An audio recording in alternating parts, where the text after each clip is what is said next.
Exercise 64. The writ petition and the writ appeals of the purchaser appellant having been dismissed by the single judge and the division bench of the High Court respectively. It filed the instant appeal, full stop, a two-judge bench of the Supreme Court in Girnar Traders.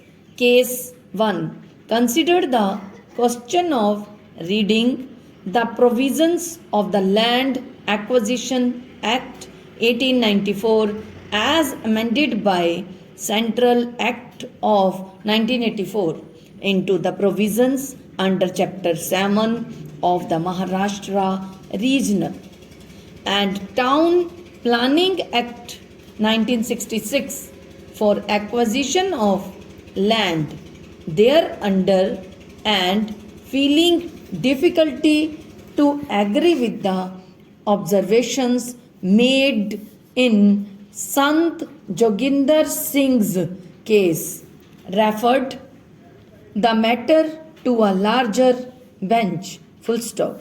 When the case came up before a three-judge bench, even it was of the opinion that the question of reading the provisions of S. 11A of the 1894 Act into the provisions of the MRTP Act required considered by a larger bench, and as such the matters were referred to the Constitution bench, full stop.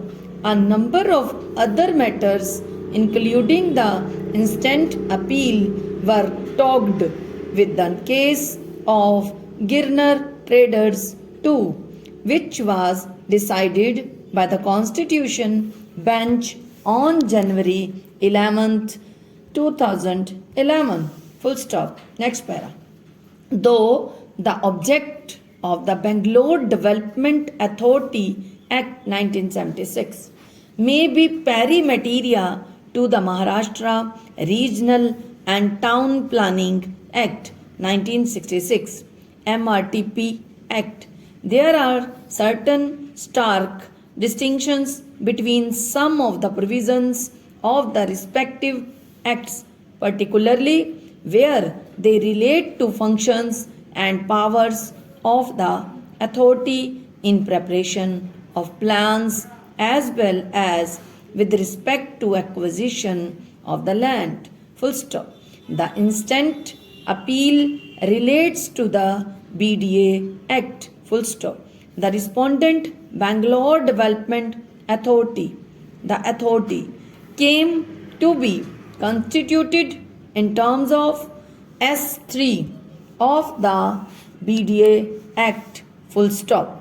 The object of the authority inter alia shall promote and secure the development of the Bangalore metropolitan area, and for that purpose the authority shall have the power to acquire, hold, manage and dispose of movable and immovable property, whether within or outside the area under its jurisdiction, to carry out building, engineering and other operations, and generally to do all things necessary or expedient for the purpose of such development and for purpose incidental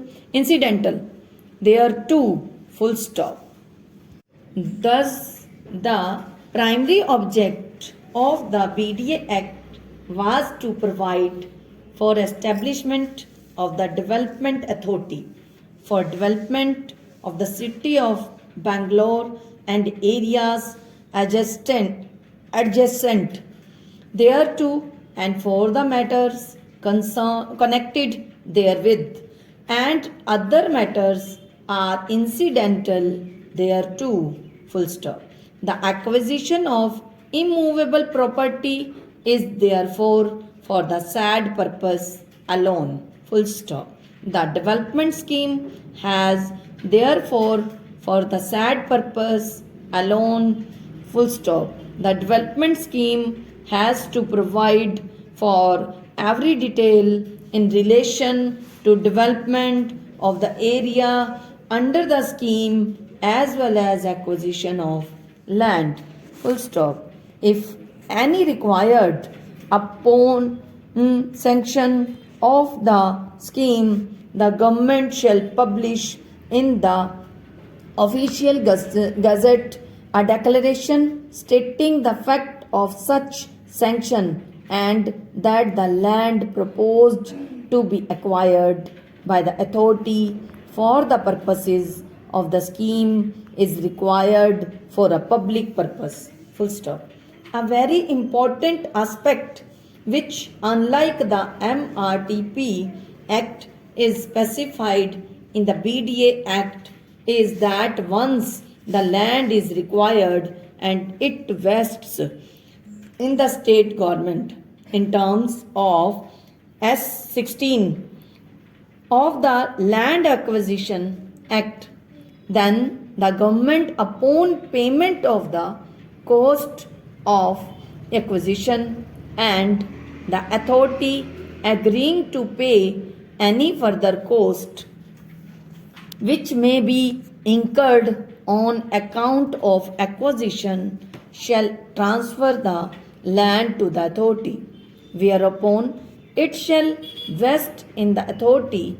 Full stop. The government is further vested with the power of transfer the land to the authority belonging to it or to the corporation as per S37 of the BDA Act. Government in terms of S16 of the Land Acquisition Act. The Acquisition Act would not lapse or terminate as a result of lapsing of the scheme under Section 27 of the BDA Act. Full stop. On vesting, the land stands transferred and vested in the state authority, free from all encumbrances of such status of the property is incapable of being altered by fiction of law either by the state act or by the central act. Full stop. Both these acts do not contain any provision in terms of the property. Full stop. The language of section 36 of the BDA Act clearly mandates legislation by incorporation, and as per the scheme of the two acts, effective and complete implementation of the state law without any conflict is possible. Full stop. The object of the state law being planned development acquisition does not offend any of the known principles of statutory interpretation. Full stop.